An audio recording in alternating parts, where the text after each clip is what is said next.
너희는 여호와를 만날 만한 때에 찾으라. 가까이 계실 때에 그를 부르라. 악인은 그의 길을, 불의한 자는 그의 생각을 버리고 여호와께로 돌아오라. 그리하면 그가 긍휼히 여기시리라. 우리 하나님께로 돌아오라. 그가 너그럽게 용서하시리라.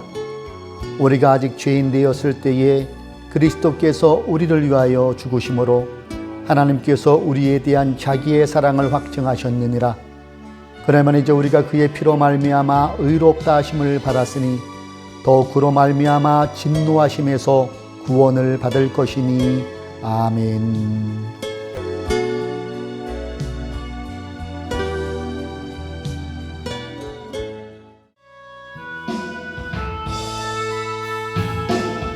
고개 들어 주를 맞이해 엎드리어 경배하며 찬양.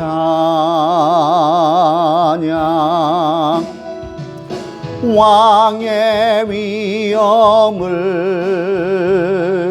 신령과 진정한 찬양으로 영광 돌려 만왕의 왕께 입을 모아 주를 찬미해 새 노래로 감사하며 찬양. 주의 사랑과 구원의 은혜를 감사함과 기쁨으로 영광 돌리세.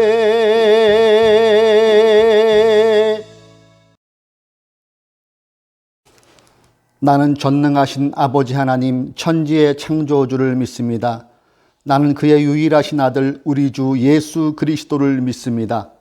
그는 성령으로 잉태되어 동정녀 마리아에게서 나시고 본디오 빌라도에게 고난을 받아 십자가에 못 박혀 죽으시고 장사된 지 사흘 만에 죽은 자 가운데서 다시 살아나셨으며 하늘에 오르시어 전능하신 아버지 하나님 우편에 앉아 계시다가 거기로부터 살아있는 자와 죽은 자를 심판하러 오십니다. 나는 성령을 믿으며 거룩한 공교회와 성도의 규제와 죄를 용서받은 것과 몸의 부활과 영생을 믿습니다. 아멘. 우리 다 함께 찬송가 195장으로 하나님께 영광 올리시겠습니다.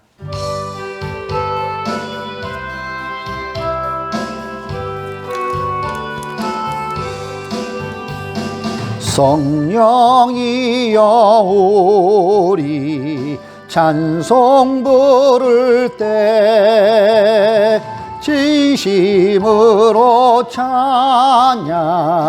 찬양하게 하소서. 성령이여 우리 기도 드릴 때 우리 곁에 계셔 일러주소서. 성령이여 우리 성경 읽을 때 그 속에서 빛을 보게 하소서. 성령이여 우리 전도할 때에 지혜로운 말씀 주시옵소서. 성령이여 우리 겸손해져서 우리 주와 같이 되게 하소서. 아멘. 우리 다 함께 고개 숙여 하나님께 기도하시겠습니다.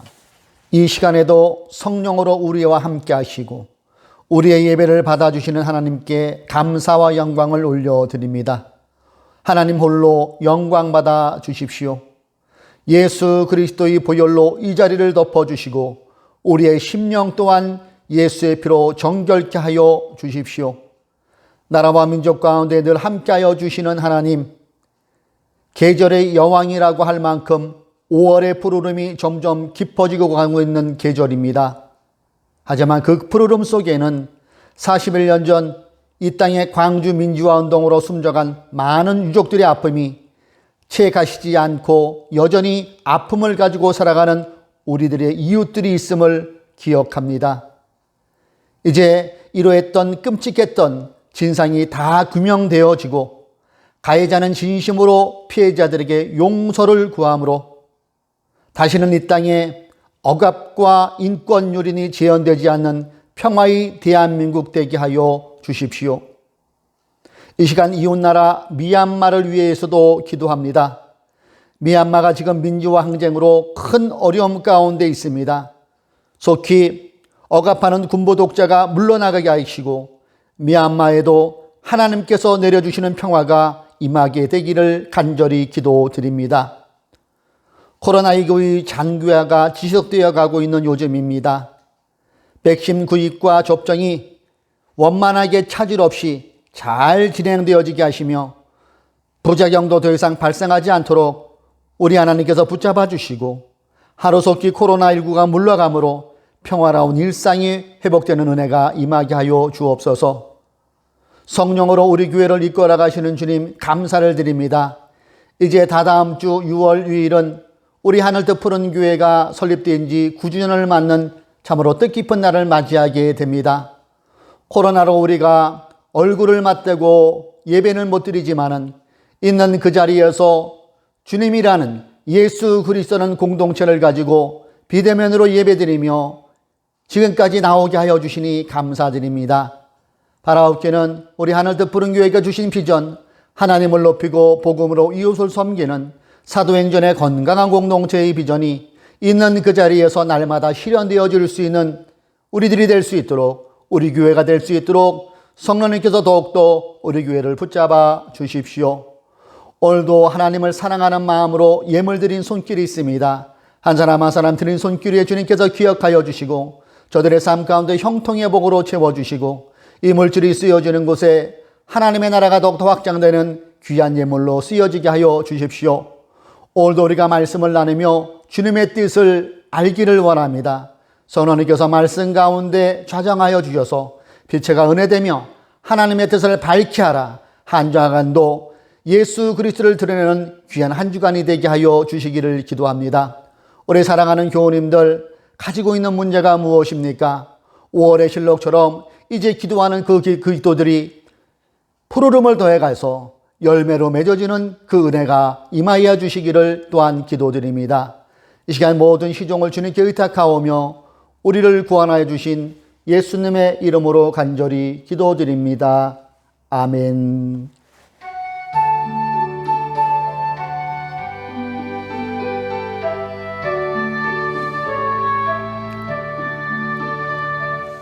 할렐루야. 한 주간도 우리 교우님들 평안하셨습니까?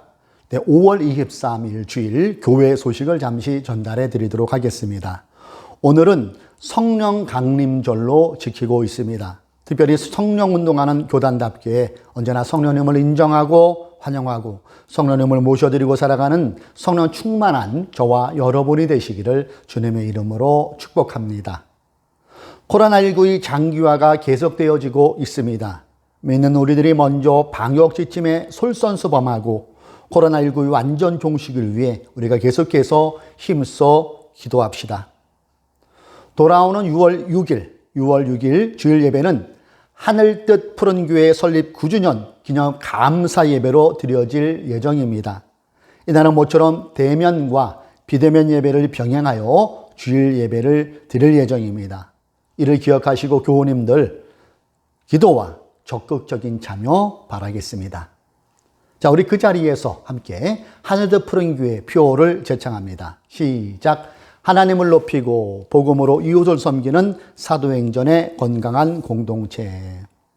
이 시간 우리가 함께 읽을 성경은 마가복음 7장입니다. 마가복음 7장 24절부터 30절까지의 말씀입니다. 자, 세 번역으로 읽도록 하겠습니다. 24절부터 읽습니다. 예수께서 거기에서 일어나셔서 두로 지역으로 가셨다. 그리고 어떤 집에 들어가셨는데 아무도 그것을 모르기를 바라셨으나 숨어 계실 수가 없었다. 악한 귀신 들린 딸을 둔 여자가 곧바로 예수의 소문을 듣고 와서 그의 발 앞에 엎드렸다. 그 여자는 그리스 사람으로서 시로페니키아 출생인데 자기 딸에게서 귀신을 쫓아내달라고 예수께 간청하였다. 예수께서 그 여자에게 말씀하셨다. 자녀들을 먼저 배불리 먹여야 한다. 자녀들이 먹을 빵을 집어서 개들에게 던져주는 것은 옳지 않다. 그러나 그 여자가 예수께 말하였다. 주님, 그러나 상 아래에 있는 개들도 자녀들이 흘리는 부스러기를 얻어먹습니다. 그래서 예수께서 그 여자에게 말씀하셨다. 내가 그렇게 말하니 돌아가거라. 귀신이 내 딸에게서 나갔다. 그 여자가 집에 돌아가서 보니 아이는 침대 위에 누워있고 귀신은 이미 나가고 없었다. 네, 이것은 살아계신 주님의 말씀입니다. 아멘. 본문을 중심으로 확증 편향 벗어나기 이러한 제목으로 말씀을 나누고자 합니다. 오늘 본문은 주님께서 갈릴리 지역을 벗어나 두로 지역에서 벌어진 사건을 기록하고 있습니다. 자, 우리 지도를 한번 볼까요? 두로라는 도시는 갈릴리 북서쪽 지중해 해안 도시로서 지금의 레바논 지역에 속하는 곳입니다. 이 도시는 원래 원양 항예술과 예술이 발달된 지역으로 알려져 있고요. 예수님께서 왜 그곳으로 가셨는지에 대한 구체적인 설명을 저자 마가는 침묵하고 있습니다. 다만 오늘 보면 24절에 나오는 아무도 그것을 모르기를 바라셨으나 숨어 계실 수가 없었다. 이 교주를 통하여서 우리가 추측해 볼 수 있는 것은 왜 주님께서 두로에 가셨는가를 추측해 볼 수 있죠. 예수님께서 두로 지역을 방문하실 때는 공개적인 방문이 아니셨어요. 자신의 신분을 숨기고 가셨음을 알 수 있는데 그것은 주님이 두로 방문이 복음 전파 사역보다는 지친 몸과 마음의 휴식을 취하려고 그 두로 지역을 가셨다는 것을 우리는 추측해 볼 수가 있습니다. 하지만 이러한 휴식이 이곳 두로에서도 여의치가 않으셨어요. 왜냐하면은 이 말 없는 발이 천리 간다는 말이 있듯이 갈릴리 모든 지역에 퍼진 주님의 명성이 두로 지역에도 이미 퍼져 있었어요. 주님의 조용한 휴식은 물 건너 간골이 되어버린 것이지요. 이러한 와중에 찾아온 여인이 시로페니키아 출생의 그리스 여인이었다고 마가는 기록하고 있어요. 지금이 이 땅으로 따지면 아마 시리아 지역, 시리아 땅 페니키아에서 태어난 여인입니다. 우리는 수로보니게 여인이라고 더 익숙한 이름으로 그렇게 알고 있죠. 수로보니게 여인. 이 수로보니게 여인이 두로 지역에 휴식차 방문한 예수님을 찾아온 거예요. 우리 25절을 보면은 악한 귀신 들린 딸을 둔 여자라고 이 여성을 소개하고 있는데요. 이 구절을 평행본문 마태복음 15장 22절에서는 흉악하게 귀신 들렸다라고 기록하고 있습니다. 그리고 공동번역에서는 악령과 악기라는 표현을 쓰고 있어요. 그러니까 이 병은 육체적으로 압박과 두려움을 동반한 심한 정신적 질환인 것을 우리가 알 수 있지요. 따라서 그러한 딸을 두고 있었던 어머니의 한숨과 눈물, 고통은 얼마나 컸겠습니까? 그 딸의 어머니 수로보니게 여인이 지금 예수님이 두로에 들어오셨다는 소문을 듣고 달려와서 무릎을 꿇고 이렇게 말합니다. 주님, 저의 딸이 귀신에 들려서 고통 중에 있습니다. 제발 고쳐주세요. 이렇게 무릎 꿇고 간청을 드립니다. 26절에 기록된 간청하였다는 미래 시제로서 그 어머니가 자기 딸이 낫기를 소망하여 예수께 거듭거듭 호소하고 있는 장면을 극적으로 묘사해주고 있어요. 귀신 들린 딸의 어머니가 오직 딸의 치료를 위해서 주변의 시선도 의식지 않고 자존심도 모두 팽개쳐버리고 지금 예수님께 매달리고 있는 상황이라는 겁니다. 그런데 수로보니게 여인에게 주님은 평소와는 다른 아주 의외의 반응을 보이세요. 그 내용이 27절입니다. 예수께서 그 여자에게 말씀하셨다. 자녀들을 먼저 배불리 먹여야 한다. 자녀들이 먹을 빵을 집어서 개들에게 던져주는 것은 옳지 않아. 어떠세요, 여러분? 쌩한 분위기, 차가운 말투가 느껴지지 않습니까? 평소 예수님의 모습은 온데간도 없어요. 주님의 이러한 발언은 인종차별적 발언이지요. 이기주의의 발언이기도 하고요. 상대를 개무시하는 발언이에요. 갑질 발언입니다. 아니, 생각해 보세요. 그렇게 온유하신 주님께서 한 사람 한 사람을 일일이 손을 얹어 안수기 도와주고 병을 고쳐주셨던 그 주님께서 이렇게 말씀하실 수 있는 건가요? 당황스럽지 않습니까? 여러분, 주님의 이러한 차가운 반응을 우리는 어떻게 받아들여야 되는 것일까요? 많은 설교자들은 이 부분을 설명할 때 예수님께서 수로보니게 여인의 믿음을 시험하시려고 이렇게 표현하셨다고 설교를 하지요. 그러나 저는 이러한 변화가 마음에 썩 와닿지는 않더라고요. 동의가 안 된다는 것이죠. 주님이 수로보니게 여인에게 이렇게 말씀하신 게 정말 그 여인의 믿음을 시험하려고 했다는 것은 마치 예수님이 교회 앞마당에 딱 숨어서 10,000원짜리 지폐를 슬쩍 던져놓고 벽 뒤에 숨어요. 그리고 몰래 바라보는 거예요. 어느 신자가, 김 집사가, 박 목사가, 이 장로가 돈을 집어가나 안 집어가나를 살펴서 그 신자의 믿음을 체크해 보는 거랑 무엇이 다른 겁니까? 유치하지 않나요? 유치찬란한 발상 아닌가요? 여인의 믿음을 시험해 본다는 건 좀 무리한 해석인 것 같아요. 이런 싸늘한 주님의 반응에 충분히 불쾌한 반응, 당황한 반응을 보일 법한 수로보니게 여인의 반응을 한번 보세요. 28절을 한번 봅니다. 그러나 그 여자가 예수께 말하였다. 주님, 그러나 상 아래에 있는 개들도 자녀들이 흘리는 부스러기는 얻어먹습니다. 여러분, 마가복음에서 예수님을 주님이라고 불리워진 곳은 딱 이곳 한 곳입니다. 여기밖에 없어요. 여기에서 언급된 주님은 단순히 상대방에 대한 존칭을 넘어서 예수님의 절대적인 주권과 능력을 인정하는 참신앙이 그 여인의 내면에 있었다는 것을 포함하는 것입니다. 주님, 그러나 상 아래에 있는 개들도 자녀들이 흘리는 부스러기는 얻어먹습니다. 수로보니게 여인의 신앙에 대한 묵직함, 그리고 그녀의 재치가 느껴지지 않나요? 즉, 그녀는 마치 상 아래에서 꼬리를 흔들고 주인의 호의를 기다리는 귀여운 반려견을 연상시키면서도 적어도 자신과 자신의 딸도 그러한 입장에서 당신의 호의를 기다리고 있다고 간청하는 거지요. 개라는 말로 자신을 지칭할 때 받는 인격적 모멸감과 훼손된 자존심은 개의치 않고 하나님의 은총을 간청하는 겸손의 표시이기도 합니다. 수로보니게 여인 참 대단하다고 여러분 생각지 않으세요? 저는 이 여인의 재치 있는 답변을 듣고 있던 예수님을 생각해 보았어요. 아마도 예수님 당신의 얼굴에 찬물이 확 뿌려지는 느낌을 우리 주님께서 받으셨을 것 같아요. 예수님의 속으로 어이쿠 이러셨을 것 같아요. 자, 29절을 보십시오. 그래서 예수께서 그 여자에게 말씀하셨다. 내가 그렇게 말하니 돌아가거라.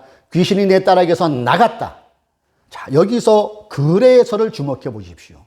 그래서는 중요한 접속어로 지금 쓰여지고 있어요. 그래서. 이 접속어는 예수님의 신분에 대한 다리 역할을 해주고 있는 거예요. 다리 역할. 완전한 인간 예수와 완전하신 예수를 이어주는 다리 역할이 본문에서 그려지는 접속어 그래서라는 거예요. 저는 예수님과 수로보니게 여인의 대화를 이렇게 보면서 예수님을 위대함을 여기서도 여실히 느낄 수가 있고 감동을 받았어요. 그 장면은 주님께서 기적을 보여주셔서가 아닙니다. 그것은 자신의 발언에 대한 돌이킴에서 오는 감동이었어요. 27절의 발언을 철회하신 반응이 29절이거든요. 자녀들을 먼저 배불러 먹여야 한다. 자녀들이 먹을 빵을 집어서 개들에게 던져주는 것은 옳지 않다. 29절은 내가 그렇게 말하니 돌아가거라. 귀신이 내 딸에게서 나갔다. 여러분, 이 두 개의 구절은 상반된 구절이에요. 그렇죠? 본문 27절은 완전한 인간으로 오신 예수님을 표현하는 거고요. 29절은 예수님의 완전한 완전한 신이심을 표현하는 신적인 선포라는 것이죠. 저자 마가는 이 부분을 강조하고 싶었던 것입니다. 예수 그리스도는 완전한 하나님인 동시에 완전한 인간이시다. 이것을 강조하고 싶었던 거예요. 주님의 실망성 발언은 완전한 인간으로 오셨던 역사적 예수의 모습을 발견하게 됩니다. 기독교 2000년사에 있어서 정통 기독교 교리는 완전한 하나님으로 또한 완전한 인간으로 오셨음을 인정합니다. 주 451년 켈케톤 공의회는 켈케톤 신조를 채택하게 됩니다. 그 일부를 제가 인용해서 읽어봅니다. 그러므로 교부들을 따라서 우리는 모든 사람이 한 분이신 유일한 성자 우리 주 예수 그리스도를 고백하도록 가르치는 일에 하나가 되었다. 그는 하나님이시며 또한 사람으로 완전하시며 그는 실제로 하나님이시며 또 실제로 사람이시며 합리적인 영혼과 몸을 가지고 계신다. 그의 신성에 관한 한 그는 성부와 동일한 본질을 타고나셨고 또 그의 인성에 관한 한 그는 다만 죄를 제외하고는 모든 면에서 우리와 같으시다. 그리고 성경의 대표적인 구절을 찾자면 히브리서 4장 15절입니다. 제가 읽어봅니다. 우리 대제사장은 우리의 연약함을 동정할 수 없는 분이 아니십니다. 오히려 그분은 모든 점에서 우리처럼 시험을 받았습니다. 그러나 죄는 없으셨습니다. 완전한 인간으로 오신 주님은 모든 점에서 우리처럼 시험을 받으셨다는 거예요. 그만큼 인간의 깊이와 고뇌와 고통까지도 몸소 체험하셨고 희노애락을 온몸으로 체험하신 분이 예수님이세요. 인간의 상황을 모르는 동문서답형 주님이 결코 아니라는 것이지요. 너무 가난해서 밥을 굶었다는 말에 밥 없으면 피자 시켜 먹지 이러한 답변을 안 하셨다는 거예요. 그 밥을 굶는 서름을 잘 알고 계시고 함께 아파하실 줄 아는 완전한 인성을 지니신 분이 예수 그리스도 주님이시라는 겁니다. 정말 사람 냄새 나는 분이 우리 주 예수님이라는 것이지요. 여러분, 오늘 본문에서 그려지는 주님의 위대하심이 무엇일까요? 실언적 발언을 철회하실 줄 아는 용기 아닐까요? 아니 내가 체면이지 이게 아니라 인간적 실수 또한 인정하시는 쿨한 모습이 접서고 글에서에서 묻어나고 있잖아요. 주님은 끝까지 우기지 않으셨어요. 체면 때문에 상대에게 내 말이 맞다고 결코 강요하지도 않으셨어요. 계속된 사역의 주님도 인간의 육체를 지닌 이상 피로와 스트레스가 쌓일 수밖에 없었을 거예요. 그 중에 모처럼 자신을 알아보지 못하겠지 하는 두로 지역으로 넘어왔는데 웬 여자가 어떻게 알고 찾아와서 자신의 딸, 귀신 들린 딸을 고쳐달라고 하자 순간 짜증 섞인 발음이 27절이라는 거예요. 여러분, 이 부분을 예수님의 신성으로 해석하려고 그러면 답이 없어요. 답이 안 나와요. 이해가 안 가요. 그런데 완전한 인성으로 오신 주님의 반응으로 우리가 이것을 읽으면은 아하, 고개가 끄덕끄덕 거려줄 수가 있다는 얘기지요. 저자 마가 역시 완전한 신이자 완전한 인간임을 강조하고 싶어서 이 사건을 삽입한 것일 수도 있을 겁니다. 저는 오늘 본문 27절과 29절에서 나오는 주님의 상반된 반응을 보면서 우리의 확증 편향적 신앙을 점검해 봤으면 좋겠습니다. 저는 본문을 묵상하면서 든 생각이 이 확증 편향적 신앙은 우리의 믿음 생활에 유익을 주기보다는 해악으로 작용할 수가 있겠구나 라는 것을 생각해 보았어요. 뭐가요? 확증 편향적 신앙. 자, 다음에 잠깐 볼 영상은 영화 이웃사촌의 한 장면입니다. 자, 영상 잠깐 틀어주실까요?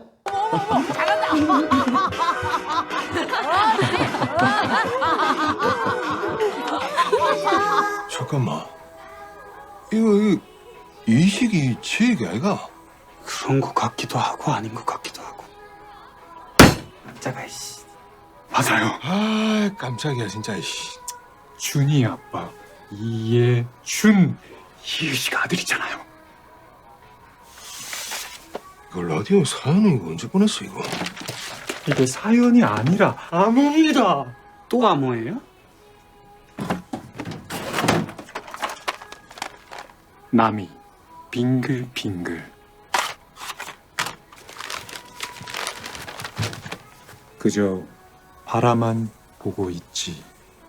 그저 눈치만 보고 있지.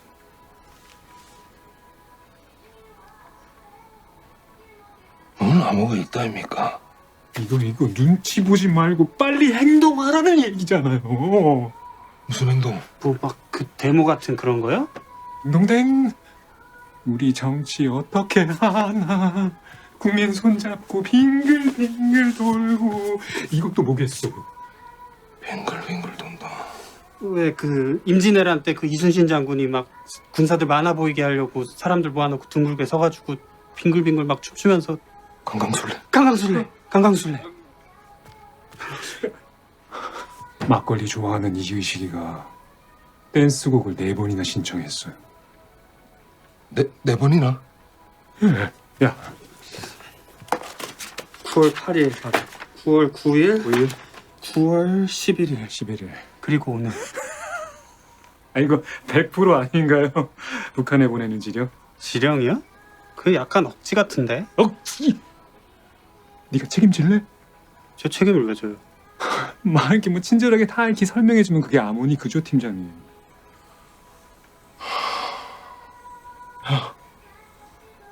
보고서 올려. 에? 확증 편향이 이런 거겠구나를 보여주는 장면 아닙니까?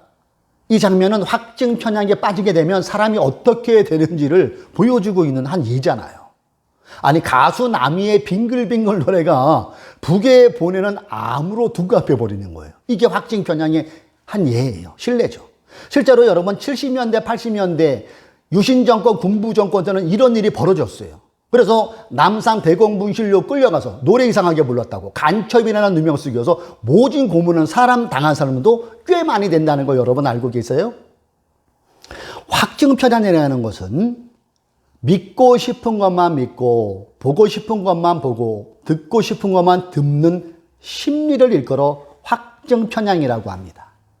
이러한 확증 편향이 종교와 딱 결합되면요 어마무시한 사회적 혼란으로 발전될 수 있고 가정이 깨지고 사회성이 심각하게 결여되어 사회생활에도 힘든 상황이 발생될 수 있어요. 무엇보다도 이 확증 편향에 두드려진 증세는 자기 말만 맞다는 거예요. 다른 말은 다 틀리고 자기 말만 맞다는 거. 들으려고 하지 않고 자신의 말만을 주장하려는 태도. 일상에서 벌어지는 모든 상황을 자신에게 꽂힌, 딱 꽂힌 것으로만 맞추고 또 그렇게 해석하고 그렇게 생각하고 그렇게 행동하는 거예요.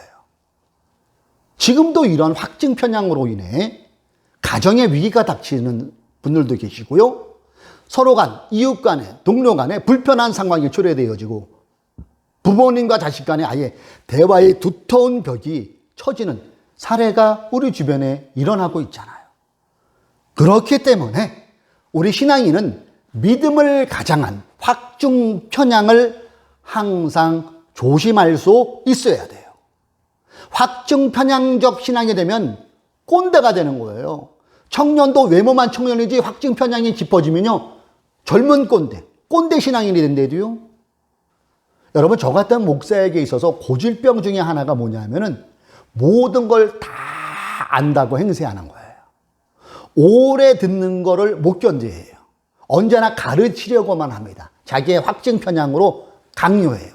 어떤 목사들은 마치 성경을 다 통달하는 사람처럼 말하고 행동하기도 합니다.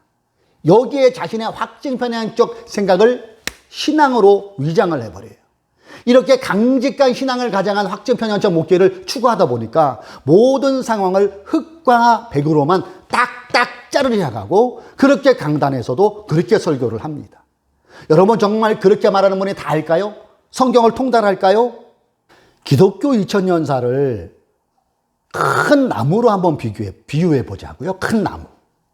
지금 우리가 신앙생활하는 것은 수없이 이 나무에 뻗어나 있는 가지 중에서도 작은 이파리, 보일 듯 말 듯, 어쩌면 안 보일 수도 있는 그 정도라는 거예요. 2000년 사이 큰 나무에 줄기가 갈라지잖아요. 동방 종교회, 로마 카톨릭. 큰 가지가 나눠지다가 종교개혁이라고 해서 개신교라는 가지가 하나 또 뻗어나가죠. 그 가지에서 또 갈라져 나온 게 교파라는 가지. 나라별 가지가 뻗어나고 그러다가 그 안에서 또 가지가 뻗어나 하나 이파리로 보일까 말까 한 게 지금의 우리잖아요. 2000년 기독교 역사라는 큰 나무에서 뻗어나온 가지들에는 수많은 사연과 사연이 가지와 잎사로 연결되어 2000년 기독교라는 큰 나무로 서 있는 거예요. 그런데 일개 목사가 이걸 어찌 다 한다고 자신할 수 있겠습니까? 이러한 발언을 하는 목사는 자신이 하나님이라고 말하는 거랑 똑같은 거예요. 그야말로 유치찬란한 발상이요, 발언이 아닐 수가 없는 것입니다. 오늘 본문은 수로보긴의 여인을 대하는 주님의 반응에서 쿨하게 자신의 실언을 인정하시는 주님의 모습을 우리는 보게 됩니다. 하물며 주님이 이 정도인데 우리 또한 완전하지 못한 인간임을 인정하면서 신앙의 확증 편향적 성향에서 탈출하기를 시도해야 되지 않겠습니까? 그런 확증 편향의 반대말은 뭘까요? 균형, 경청일 것입니다. 처지를 바꾸어 생각해보는 역지사지일 것입니다. 성숙한 신앙인은 배우는 자세를 유지합니다. 언제나 말씀 앞에 자신의 마음을 반성하며 살피는 성찰입니다. 무엇보다도 자신의 바르냐 생각이 잘못되었을 것이 발견되어지면 그것을 인정하고 수정할 줄 아는 쿨한 포용의 마음일 것입니다. 이런 열린 자세가 필요하죠. 그렇습니다. 확증 편향을 벗어나는 것의 첫 번째 단계는 나도 틀릴 수 있다일 것입니다. 이어서 경청과 균형일 것입니다. 수로보니게 여인이 겸손히 예수님의 발 앞에 무릎 꿇은 것처럼 우리가 절대 진리로 믿는 이 말씀 앞에 겸손히 나를 내려놓고 말씀의 질문을 계속 던지면서 성경을 읽는 태도가 참으로 중요합니다. 질문 없는 신앙은 확증 편향으로 가는 지름길이 될 수 있음을 마음에 새기시기 바랍니다. 이와 함께 좋은 양서도 많이 읽으시기를 권면드립니다. 기도로 성령 충만을 입고 말씀 앞에 나를 돌아보며 좋은 독서를 할 때 우리의 신앙이 확증 편향에 빠지지 않고 확증 편향에서 벗어나 균형 잡힌 건강한 신앙인의 힘으로 일상에서 그리스도인의 삶을 살아내는 저와 여러분이 되시기를 주님의 이름으로 축복합니다. 오늘도 마가복음 7장을 통하여서 확증 편향의 해로움을 또한 생각해 보게 하신 주님, 우리의 신앙이 확증 편향적인 것이 아니라 늘 열린 마음으로 주님의 말씀을 대하게 하여 주십시오. 편협된 생각을 벗어나게 하여 주시고 연약한 인간인지라 우리의 생각에 틀릴 수도 있음을 쿨하게도 인정할 줄 아는 그런 성숙된 신앙인 되게 하여 주옵소서. 상대방의 주장을 존중할 줄 알며 내 주장만 펼치는 것이 아니라 균형 잡힌 신앙으로 살아갈 수 있게 하여 주옵소서. 완전한 하나님이요 완전한 인간으로 오신 주님 감사합니다. 무엇보다도 우리의 아픔을 완전한 인간으로 오셔서 체험하신 주님께서 우리의 아픔과 고통을 알고 계시니 이 또한 얼마나 감사합니까? 코로나19의 긴 여정 속에서 예기치 못하게 발생되는 고통과 고뇌를 주님 앞에 기도로 또한 하소연 하오니 주님께서 어루만져 주시고 우리의 신앙이 더욱더 굳건하여질 수 있도록 주님 성령으로 함께하여 주옵소서. 한 주간도 주님께서 우리와 함께 하시고 균형 잡힌 신앙생활을 함으로 일상에서 예수 그리스도의 뜻을 실현하는 저희들이 될 수 있도록 성령이여 함께하여 주옵소서. 예수님의 이름으로 기도드립니다. 아멘.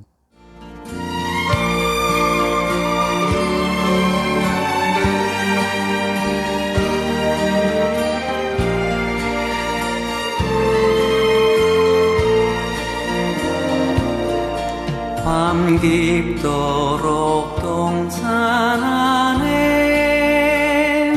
주와 함께 있으려 하나 괴로운 세상에 할 일 많아서 날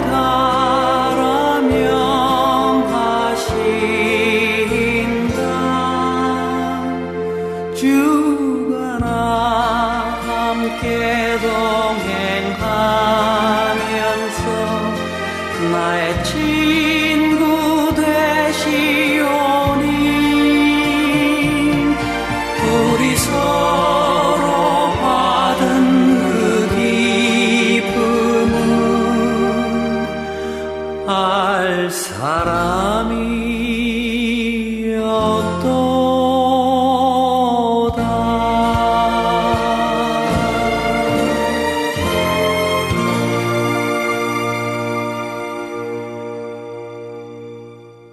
자, 우리 그 자리에서 서로를 위한 축복의 선언 하도록 하겠습니다.